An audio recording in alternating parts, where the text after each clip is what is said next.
कहानी की शुरुआत में हम सेंटियागो में मौजूद एक जेल को देखते हैं जहां पर हजारों खतरनाक मुजरिम कैद हैं।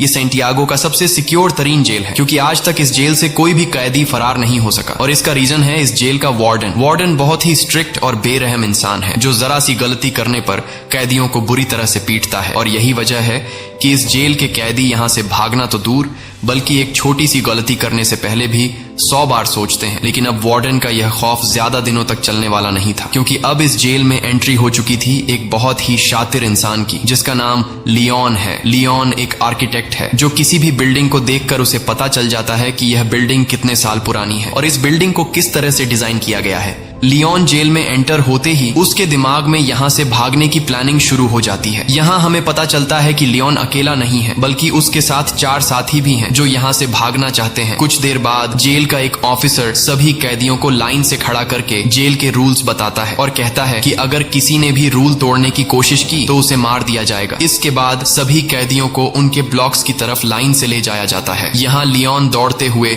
सेल नंबर 50 को पकड़ने की कोशिश करता है क्योंकि उसने पता लगा लिया होता है कि यहाँ से भागने के लिए सेल नंबर 50 सबसे परफेक्ट जगह है। लेकिन जब वो सेल नंबर 50 का दरवाजा खोलता है तो सेल नंबर 50 पर पहले एक आदमी ने कब्जा कर लिया होता है। यह देखकर लियोन काफी उदास हो जाता है और न चाहते हुए वो सेल नंबर 50 के बगल वाले सेल में चला जाता है। वहीं हम देखते हैं कि लियोन के बाकी 4 साथियों ने उन्हीं सेल्स में डेरा जमा दिया है जो उन्हें प्लान के मुताबिक कब्जा करना था। कुछ देर बाद लियोन के साथी लियोन के सेल में आ जाते हैं। यहाँ राफेल लियोन से कहता है कि तुम्हें सेल नंबर 50 में जाना था पर यह तो सेल नंबर 51 है। तब लियोन कहता है कि तुम्हारे लिए आसान था क्योंकि तुम्हारा सेल नीचे ग्राउंड फ्लोर पर था इसलिए तुम लोगों ने आसानी से अपने सेल पर कब्जा कर लिया, लेकिन मेरा सेल फर्स्ट फ्लोर पर है जिस वजह से मैं अपने सेल पर कब्जा नहीं कर पाया। यहाँ इनका साथी जर्मन कहता है तो अब हम लोग क्या करेंगे? तब राफेल कहता है कि करना क्या है, कल से हम यहाँ से भागने की प्लानिंग स्टार्ट करेंगे। कुछ देर बाद हम देखते हैं कि यहाँ पर एक कैदी गिटार लेकर आता है और ये गिटार वाला आदमी भी लियोन का साथी है। इस जेल में कैदियों को जो काम आता था उन्हें वो काम करने की इजाजत थी ताकि कैदियों का टाइम पास होता रहे, जैसे गिटार बजाना, खाना पकाना और फर्नीचर का सामान बनाना। अगले दिन हम देखते हैं कि लियोन यहाँ से भागने की प्लानिंग पर लग जाता है। वो जेल के हर एक जगह को काफी गौर से देख रहा होता है, लेकिन जब उसकी नजर चारों तरफ गार्ड्स पर पड़ती है तब उसे इस बात का अंदाजा हो जाता है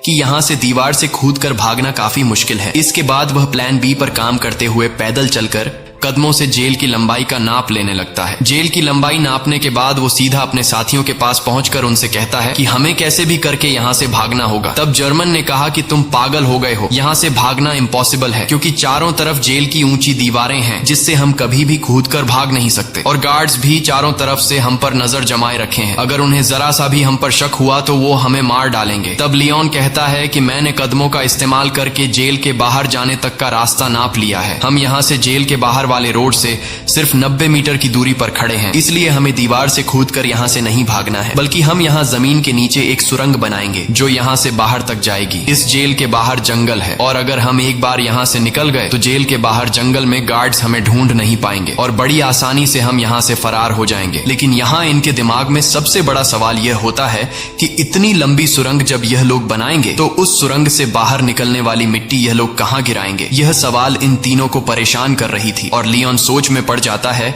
कि सुरंग से निकलने वाले मिट्टी को आखिर कहां फेंका जाए। अब जब यह तीनों सुरंग से निकलने वाली मिट्टी को छुपाने के बारे में प्लान बना रहे होते हैं तभी एक कैदी की नजर इन पर पड़ती है जिसका नाम बिगोट है। बिगोट एक धोखेबाज इंसान है जो इस जेल के वार्डन के साथ मिला हुआ है और जब भी वो किसी कैदी को जेल से भागने या फिर कोई रूल तोड़ते हुए देखता है तब बिगोट चुपके से सीधा जाकर गार्ड्स को शिकायत लगा देता है और अब वो पिछले काफी टाइम से लियोन और उसके 2 साथियों पर नजर रख रहा होता है। इन तीनों को काफी टाइम से एक साथ बात करते हुए देखकर बिगोट को इन पर शक हो जाता है, इसलिए वो सीधा आकर राफेल से मिलता है। राफेल और कहता है कि मैंने पिछले कई दिनों से तुम तीनों पर नजर रखी है और मुझे पता है कि तुम तीनों यहाँ से भागने का प्लान बना रहे हो, इसलिए मैं भी तुम्हारे साथ यहाँ से भागने के प्लान में शामिल होना चाहता हूँ। यहाँ बिगोट के चेहरे को देखकर राफेल को कुछ गड़बड़ नजर आता है, इसलिए राफेल बिगोट से कहता है कि ऐसी कोई बात नहीं, हम तीनों तो बस बातचीत कर रहे थे और हमारा यहाँ से भागने का कोई भी प्लान नहीं है। अगले दिन लियोन, जर्मन और राफेल तीनों नीचे वाली सेल में आए। राफेल एक तरफ के दीवार को देखकर कहा कि हम इसी दीवार को खोदकर सुरंग बनाएंगे, लेकिन मसला यह था कि अगर खुदाई का काम शुरू कर दिया गया तो सुरंग को खुला नहीं छोड़ सकते क्योंकि हर शाम गार्ड्स हर एक सेल की चेकिंग करने आते हैं और अगर गार्ड्स ने सुरंग देख लिया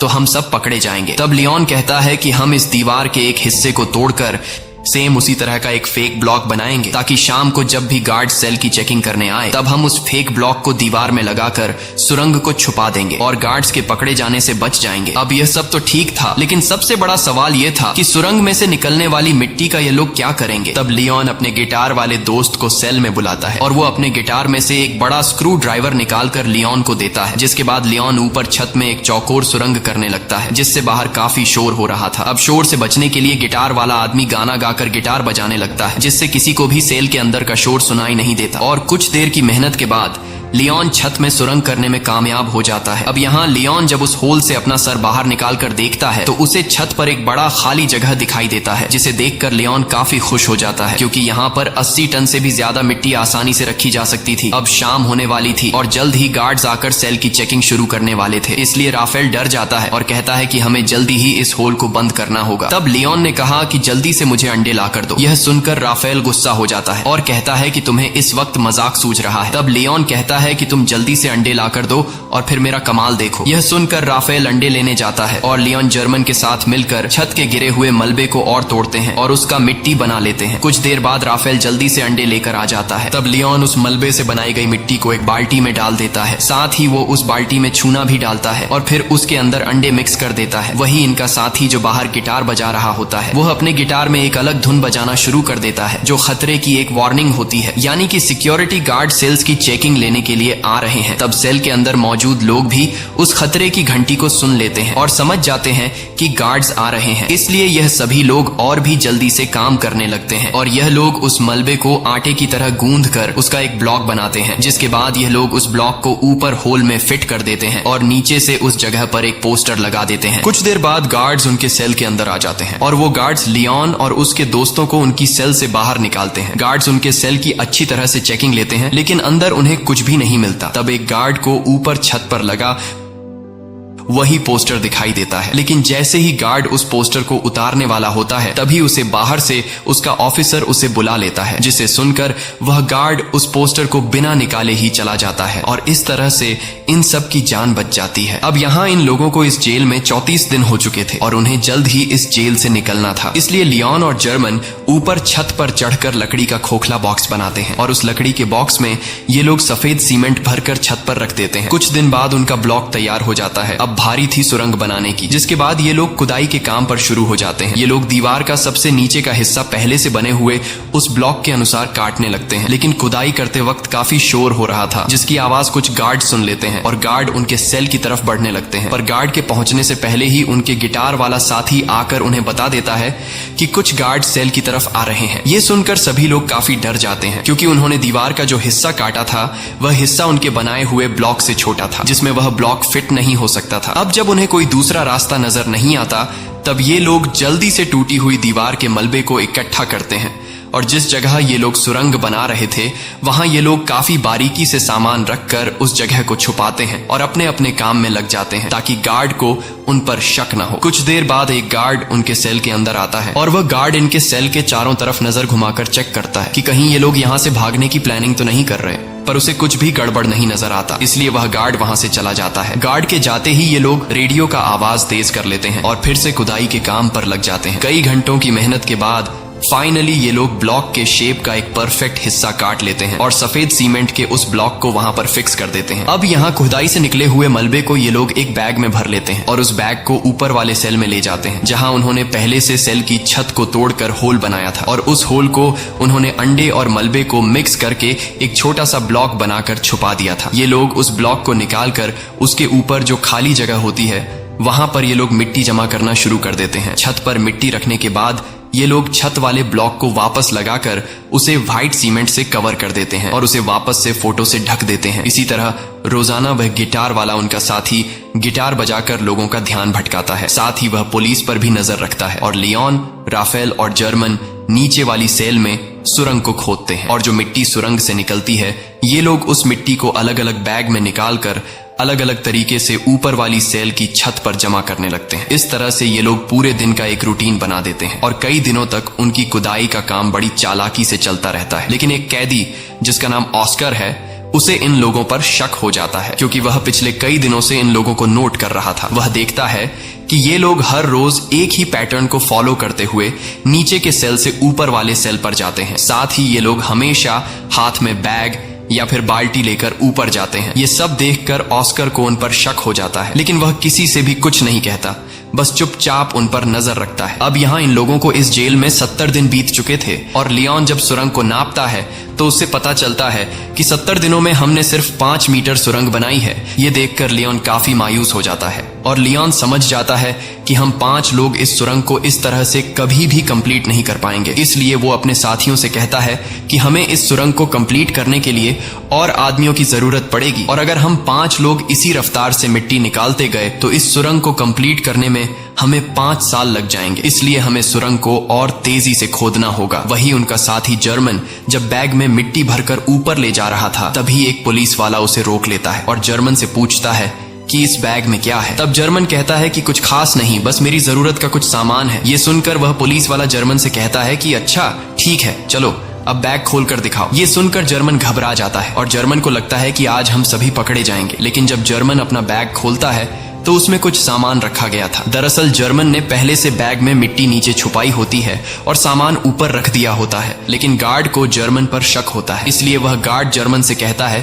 कि मेरे पीछे चेकिंग रूम में आओ। तब जर्मन बड़ी चालाकी से नीचे बैठा अपने साथी लियोन के साथ उसी तरह का सेम एक दूसरा बैग बदलकर गार्ड के पीछे चेकिंग रूम में चला जाता है। चेकिंग रूम में जब वह गार्ड जर्मन के बैग को अच्छी तरह से चेक करता है तो उसके अंदर सामान के अलावा कुछ भी नहीं मिलता, जिसके बाद वह गार्ड जर्मन को जाने देता है। अब इन सभी कैदियों को जेल में 86 दिन बीत चुके थे और अब ये लोग और ज्यादा दिन यहाँ नहीं रहना चाहते थे। इसलिए लियोन और उसके साथी जल्दी से सुरंग के काम को बढ़ाने के लिए ऊपर वाले फ्लोर के कुछ कैदियों को अपने साथ मिला लेते हैं। यहाँ लियोन उन नए कैदियों को दीवार से ब्लॉक हटाकर सुरंग भी बताता है। ये देखकर वो कैदी फौरन इनके साथ मिलकर काम करने को मान जाते हैं, क्योंकि वो सोचते हैं कि अगर 5 लोग मिलकर 7 मीटर लंबा सुरंग खोद सकते हैं तो हम सब एक साथ मिलकर जल्द ही इस सुरंग को पूरा कर लेंगे। और साथ ही इन नए आने वाले कैदियों में कुछ कैदी ऐसे भी थे जिन्हें फांसी होने वाली थी, इसलिए वो लोग तो पहले से यहाँ से भागने का चांस ढूंढ रहे थे। अब लियोन जब समझ जाता है कि सभी कैदी सुरंग के लिए तैयार हो चुके हैं, तब लियोन उन्हें अपना प्लानिंग बताते हुए कहता है कि हम डेली 1 घंटे की शिफ्ट में काम करेंगे। 2 लोग खुदाई का काम करेंगे, 2 लोग मिट्टी ऊपर ले जाएंगे और 2 लोग गार्ड्स पर नजर रखेंगे। बाकी लोग जेल के नॉर्मल काम करेंगे ताकि किसी को हम पर शक न हो। और जो भी कैदी 2 घंटे सुरंग की खुदाई करने के बाद वापस बाहर निकलेगा, उसे फौरन नहाकर अपने कपड़े भी धोने होंगे ताकि गार्ड्स को उसके कपड़ों पर मिट्टी के निशान नजर न आए। अब इन लोगों का काम काफी तेजी से चल रहा होता है और यह लोग रोजाना 100 किलो मिट्टी एक दिन में निकालने लगते हैं। अब यहाँ हमें पता चलता है कि लियोन ने ऊपर वाले फ्लोर के कैदियों को इसलिए चुना ताकि इन्हें बैग या फिर बाल्टी में ऊपर मिट्टी ले जानी नहीं पड़े, और इस तरह से यह लोग गार्ड्स के नजरों में भी आ सकते थे। इसलिए यह लोग नीचे जिस सेल में खुदाई कर रहे थे उसी सेल के छत में एक होल कर देते हैं ताकि सीढ़ियों से मिट्टी ऊपर ले जाने के बजाय डायरेक्ट होल से ऊपर वाले सेल के कैदियों को मिट्टी पास कर दी जाए। इस तरह से उनके पकड़े जाने का रिस्क भी कम हो जाता है और काम की स्पीड भी काफी बढ़ जाती है। जब भी कोई कैदी सुरंग में खुदाई कर रहा होता है तब यह लोग रेडियो की आवाज बढ़ा देते और बाहर सभी कैदी गार्ड्स को ऐसा दिखाते कि जैसे सब कुछ नॉर्मल हो। और जब भी उन्हें गार्ड्स का कोई खतरा नजर आता तब यह लोग उस सेल के दरवाजे पर नॉक करके खतरे की घंटी बजा देते, जिससे अंदर खुदाई के काम पर लगे कैदी सेल में सारा सामान पहले की तरह करके अपने अपने काम पर लग जाते। इस तरह से यहाँ से भागने के प्लानिंग में शामिल हर एक कैदी रूटीन के मुताबिक अपना अपना काम करते हैं और हर शाम को यह लोग इकट्ठा होकर आगे की प्लानिंग बनाने लगते हैं ताकि गार्ड्स को किसी पर भी शक न हो और सब कुछ परफेक्ट तरीके से चलता रहे। लेकिन शाम को जब यह लोग फुटबॉल खेल रहे होते हैं तब एक कैदी जिसका नाम ऑस्कर है वो राफेल के पास आता है और राफेल को बताता है कि मुझे पता है कि तुम लोग सुरंग खोदने की कोशिश कर रहे हो, इसलिए मैं भी तुम्हारी टीम में शामिल होकर तुम्हारा साथ देना चाहता हूँ। तब राफेल ऑस्कर को लियोन के पास ले जाता है और लियोन ऑस्कर को भी अपनी टीम में शामिल कर देता है। यहाँ लियोन अपने 2 साथी जर्मन और राफेल से कहता है कि जिस हिसाब से काम चल रहा है मुझे पूरा यकीन है कि हम जल्द ही इस सुरंग को कंप्लीट कर देंगे। और जल्द ही यहाँ से बाहर निकल जाएंगे। लेकिन बाहर निकलने के बाद भी हम लोग पकड़े जा सकते हैं, क्योंकि हम 4-5 नहीं बल्कि पूरे 40 लोग हैं। और अगर बाहर निकलने के बाद भागते हुए हमें पुलिस ने देख लिया तो पुलिस हमारे पीछे गाड़ी लगाकर हमें पकड़ लेगी। इसलिए हमें यहाँ से बाहर निकालने के लिए बाहर के एक बंदे की जरूरत होगी, जो हमारा यहाँ से बाहर निकलते ही हमारे लिए एक बस तैयार रखे। अब यहाँ ये लोग सोच में पड़ जाते हैं कि बाहर से हमारी कौन मदद कर सकता है। तब लियोन कहता है, राफेल, तुम्हारी वाइफ पॉलिना हमारी बाहर से मदद कर सकती है और हम लोग उस पर विश्वास भी कर सकते हैं, इसलिए तुम्हें अपनी वाइफ से मदद मांगनी होगी। अब यहाँ रहते हुए सभी कैदियों को 182 दिन बीत जाते हैं और आज सभी कैदियों से उनके घर वाले मिलने आए होते हैं। यहाँ पर राफेल की वाइफ भी आई होती है। तब राफेल अपनी वाइफ पॉलिना को उनके पूरे प्लान के बारे में बताता है और कहता है, हमें तुम्हारी बाहर से मदद चाहिए होगी, इसलिए बाहर तुम्हें कुछ लोगों के साथ जुड़कर हमारे लिए एक बस का इंतजाम करना होगा। पॉलिना मान जाती है और वो वहां से चली जाती है। अब जेल में सुरंग खोदते हुए इन कैदियों को 205 दिन बीत चुके थे और इन लोगों ने सुरंग को भी काफी लंबा कर दिया था। लेकिन एक दिन इनका साथी जो गिटार बजाया करता था, वो जब सुरंग के अंदर खुदाई के काम पर लगा होता है, तभी वहां पर सेल की चेकिंग के लिए गार्ड्स आ जाते हैं। यह देखकर बाहर खड़ा राफेल और लियोन काफी ज्यादा घबरा जाते हैं, क्योंकि पिछले कई दिनों से रात में सेल की चेकिंग होती थी, लेकिन आज गार्ड्स दोपहर में सेल की चेकिंग करने आए हैं, जैसे उन्हें शक हो गया हो कि जेल में कोई सुरंग खोदने की कोशिश कर रहा है। और गार्ड्स को देखकर लियोन दौड़ते हुए अंदर जाकर सभी को वार्न कर देता है और कहता है कि जो भी सामान यहाँ वहां बिखरा पड़ा है उन्हें जल्दी से छुपा दो। ये सुनकर जो लोग काम पर लगे हुए होते हैं वो सभी सुरंग का काम छोड़कर अपने अपने काम पर लग जाते हैं। यहाँ इस गिटार वाले के साथ जो दूसरा साथी सुरंग में गया होता है वो भी बाहर आने लगता है, लेकिन गिटार वाला अंदर फंस जाता है, क्योंकि वो सुरंग के बिल्कुल एंड में काम कर रहा था। लेकिन जैसे तैसे करके वो भी बाहर निकलने की कोशिश करता है, पर वो जान चुका था कि मेरे निकलने से पहले गार्ड सुरंग तक पहुंच चुके होंगे। अब यहाँ सभी लोग डरे होते हैं और उन्हें लगता है कि आज हम सभी पकड़े जाएंगे। लेकिन यहाँ राफेल समझदारी से काम लेते हुए सभी कैदियों को इकट्ठा करके गार्ड्स के सामने आकर खड़ा हो जाता है और गार्ड्स को आगे बढ़ने से रोक देता है। ये देखकर पुलिस ऑफिसर को गुस्सा आ जाता है और पुलिस कैदियों पर हमला कर देती है। यहाँ कैदी भी पुलिस का मुकाबला करते हैं और पुलिस को रोकने की कोशिश करते हैं ताकि इनका साथी जो सुरंग में फंसा हुआ है वह बाहर आ सके। वहीं हम देखते हैं कि इनका वह गिटार वाला साथी अब सुरंग से बाहर आ चुका है। वह जल्दी से उस सीमेंट के ब्लॉक को सुरंग में फिट कर देता है और जब वह सेल का दरवाजा खोलकर देखता है तो बाहर कोई भी नहीं होता। दरअसल गार्ड्स पर हमला करने के जुर्म में सभी कैदियों के कपड़े निकालकर बाहर धूप में खड़ा कर दिया गया होता है। कुछ देर बाद वहां पर जेल का वार्डन आता है। वार्डन कहता है कि इन सभी को बिना कपड़ों के सूरज के ढलने तक यहीं पर खड़ा रखो और एक दिन के लिए इनका खाना बंद कर दो। दूसरी तरफ राफेल की वाइफ पोलिना एक चर्च में जाकर लियोन के पिता से मिलती है। लियोन के पिता एक पादरी थे। यहाँ लियोन का एक पुराना दोस्त भी आता है। तब राफेल की वाइफ पोलिना लियोन के फादर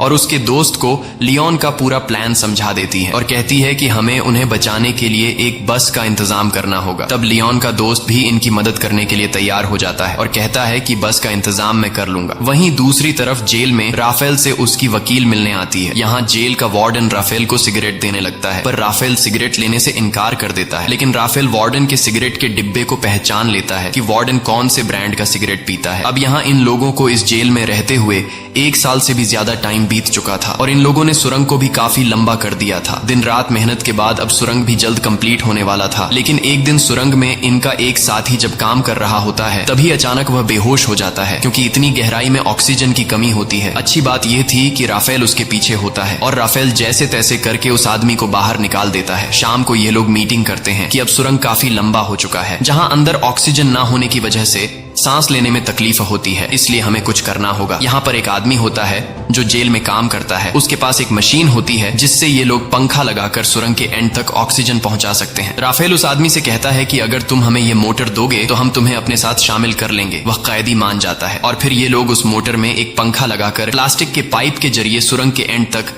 ऑक्सीजन पहुंचाने में कामयाब हो जाते हैं और अब सुरंग के एंड में काम करने वाले लोगों को सांस लेने में तकलीफ नहीं होती। इस तरह से इनका काम फिर से जारी हो जाता है। लेकिन अब जेल के वार्डन को कैदियों पर शक होने लगता है, इसलिए जेल का वार्डन अपने पास एक कैदी को बुलाता है जिसका नाम बिगोट है। वार्डन बिगोट को सिगरेट का पैकेट देता है और उससे कहता है कि मुझे जेल में कुछ न कुछ गड़बड़ नजर आ रहा है, इसलिए तुम्हें कैदियों पर नजर रखनी होगी कि वो क्या करने की कोशिश कर रहे हैं। और बिगोट मान जाता है। दरअसल बिगोट को अभी तक पता नहीं होता कि जेल में कैदी सुरंग खोदने की कोशिश कर रहे हैं। अब यहाँ इन लोगों को सुरंग खोदते हुए इस जेल में 514 दिन बीत जाते हैं और उन्होंने अब जेल के बाहर तक सुरंग खोद दी होती है। अब जहां तक उन्होंने सुरंग खोदी होती है वहां पर राफेल नीचे से एक छोटा सा सुरंग करके ऊपर एक लाल कलर का लिक्विड गिरा देता है, ताकि बाहर राफेल की वाइफ और लियोन के साथी को पता चल जाए कि सुरंग यहां तक खोदी जा चुकी है। वही बिगोट को राफेल और उसके साथी लियोन पर शक तो होता है, पर उसे पूरा यकीन नहीं होता कि ये लोग सच में सुरंग खोद रहे हैं। इसलिए बिगोट अपने शक को यकीन में बदलने के लिए राफेल के पास आकर उसे कहता है कि अगर तुम लोग यहाँ से भागने की प्लानिंग कर रहे हो तो प्लीज मुझे भी अपने साथ शामिल कर लो। मैं यहाँ थक चुका हूँ, बाहर मेरी वाइफ और मेरी बेटी मेरा इंतजार कर रही है।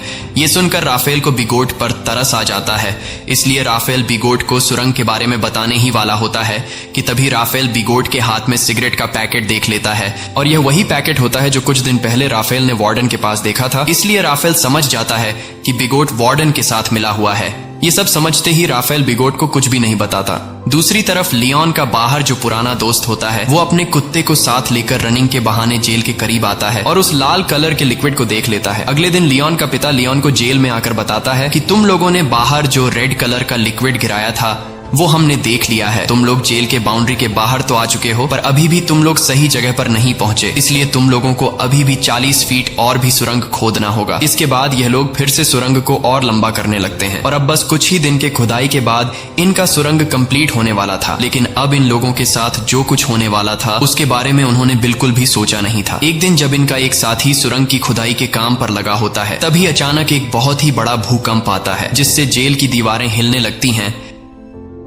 लियोन उस वक्त अपने दोस्तों के साथ बाहर फुटबॉल मैच देख रहा था। भूकंप के झटके महसूस होते ही वो तेजी से सुरंग की तरफ भागा। यहाँ गार्ड सभी कैदियों को जेल से बाहर निकालने लगते हैं ताकि कहीं इन पर जेल की दीवारें न गिर जाएं। और लियोन भी जैसे तैसे करके सुरंग के अंदर फंसे हुए अपने साथी को बाहर निकाल लेता है। अब लियोन ने अपने साथी को तो बचा लिया था, लेकिन अब उसे डर था कि कहीं भूकंप की वजह से अंदर से सुरंग टूट नहीं गया हो। इसलिए लियोन फिर से सुरंग के अंदर जाता है और अंदर जाकर वो देखता है कि सुरंग पूरी तरह से सेफ है। ये देखकर लियोन को सुकून मिल जाता है। अब जब इनके सुरंग का काम पूरा होने वाला होता है तब लियोन जाकर जेल के एक कैदी से मिलता है जो कि व्हील चेयर पर होता है। लियोन उससे कहता है कि हम जल्द ही यहाँ से भागने वाले हैं, इसलिए मैं चाहता हूँ तुम भी हमारे साथ चलो। लेकिन वो व्हील चेयर पर बैठा आदमी कहता है तुम जल्द से जल्द यहाँ से भाग जाओ और मेरी चिंता मत करो, मैं तुम्हारे साथ नहीं आ पाऊंगा। अब फाइनली वो दिन आ गया जिस दिन ये लोग इस जेल से भागने वाले थे और जैसे ही सभी कैदी रात को टीवी देखने में मसरूफ होते हैं तब वो सभी कैदी जो यहाँ से भागने की प्लानिंग में शामिल थे वो सभी एक एक करके उठकर जाने लगते हैं। यहाँ किसी को भी इन पर शक नहीं होता क्योंकि सबका ध्यान टीवी में रोमांटिक फिल्म पर होता है और भागने वाले सभी कैदी सुरंग वाले सेल में आ जाते हैं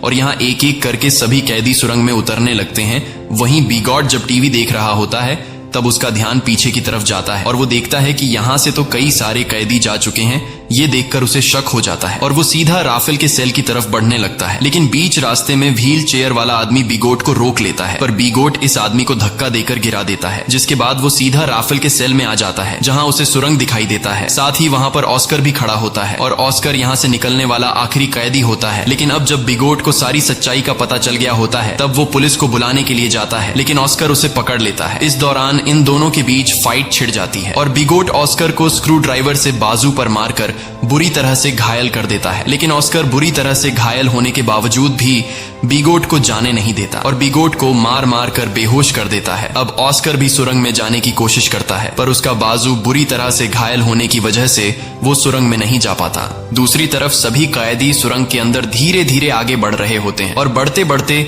ये लोग सुरंग के एंड तक पहुंच जाते हैं, जहां बाहर से लियोन का पुराना दोस्त सुरंग का ऊपर से हिस्सा खोल देता है और वह एक एक करके सभी कैदियों को हाथ से पकड़कर बाहर निकालता है। बाहर निकलने के बाद सभी कैदी जल्दी से अपने कपड़े बदल लेते हैं और तभी उन्हें सामने के ब्रिज पर एक बस आते हुए दिखाई देती है, जिसे देखकर ये सभी लोग उस बस की तरफ दौड़ने लगते हैं और सभी बस में बैठ जाते हैं। लेकिन ऑस्कर अभी तक नहीं आया होता, इसलिए सभी कैदी उसका इंतजार कर रहे होते हैं। यहाँ जर्मन कहता है कि मुझे लग रहा है कि कहीं ऑस्कर किसी मुसीबत में है, इसलिए मैं ऑस्कर की मदद के लिए जा रहा हूँ, जिसके बाद वह ऑस्कर को लेने जाता है। दूसरी तरफ जेल में मूवी खत्म हो गई थी और सभी कैदी अपने अपने सेल में जाने लगते हैं। तब यहाँ वह व्हील चेयर वाला कैदी सभी को आकर बता देता है कि राफेल के सेल में एक सुरंग है जहां से तुम लोग भाग सकते हो। ये सुनकर सभी कैदी उस तरफ भागने लगते हैं, जिसे देखकर गार्ड्स को भी इन पर शक हो जाता है और वह गार्ड्स वहां पर और भी गार्ड्स को बुला लेते हैं। कुछ देर बाद पूरे जेल में सायरन बजने लगता है, जिसकी आवाज बाहर बस में बैठे कैदी सुन लेते हैं और सभी कैदी समझ जाते हैं